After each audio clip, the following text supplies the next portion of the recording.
అంతరిక్షంలో భారత కీర్తి పతాకను సమున్నతంగా ఎగరేసిన భారతీయుడు శుభాంశు శుక్లా నింగి నుంచి సగర్వంగా నేలకు తిరిగొస్తున్నారు. అంతర్జాతీయ అంతరిక్ష కేంద్రంలో అడుగుపెట్టిన తొలి భారతీయుడిగా రికార్డు సృష్టించిన శుభాంశు మరో 3 సహచర వ్యోమగాములతో కలిసి 2.5 వారాలకు అంతరిక్షంలో గడిపారు.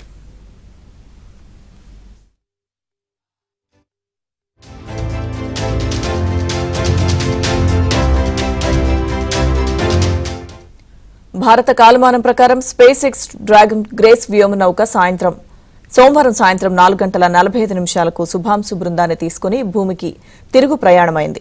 22 గంటల 15 నిమిషాలకు పైగా ప్రయాణించిన అనంతరం ఇవాళ మధ్యాహ్నం 3:01 అమెరికాలోని కాలిఫోర్నియా తీర సమీపంలో పసిఫిక్ మహాసముద్ర జలాల్లో దిగనుంది. ఆ వెంటనే వారికి వైద్య పరీక్షలు నిర్వహించి క్వారంటైన్కు తరలిస్తారు.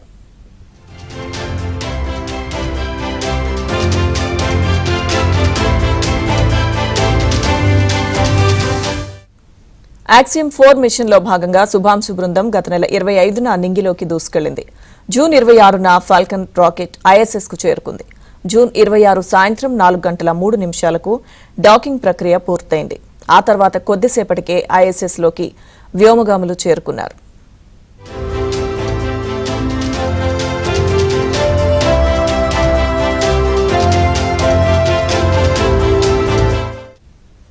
అంతరిక్షంలో శుభాంశు బృందం దాదాపు 18 రోజుల పాటు పలు ప్రయోగాలు చేసింది. ప్రయోగాల్లో భాగంగా వ్యోమగాముల బృందం తమ మానసిక ఆరోగ్యంపై అధ్యయనం నిర్వహించింది. ఖగోళంలోని జీరో గ్రావిటీ పరిస్థితుల్లో మానవ కండరాలకు కలిగే నష్టంపై శుక్లా అధ్యయనం చేశారు.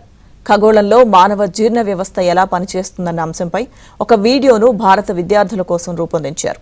కాగా శుభాంశు బృందం ఐఎస్ఎస్లో గడిపిన 18 రోజుల్లో భూమి చుట్టూ ఏకంగా 76 లక్షల మైళ్లకు పైగా ప్రయాణించింది. 288 సార్లు భూ ప్రదక్షిణలు చేసింది.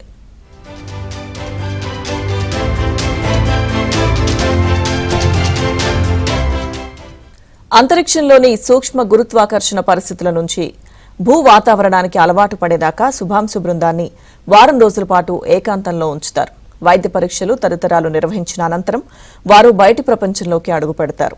ఈ నేపథ్యంలో శుభాంశు రాక కోసం దేశ ప్రజలంతా ఆనందోత్సాహాలతో ఉత్కంఠగా వేచి చూస్తున్నారు. శుభాంశు కోసం ప్రత్యేక ప్రార్థనలు చేస్తున్నారు.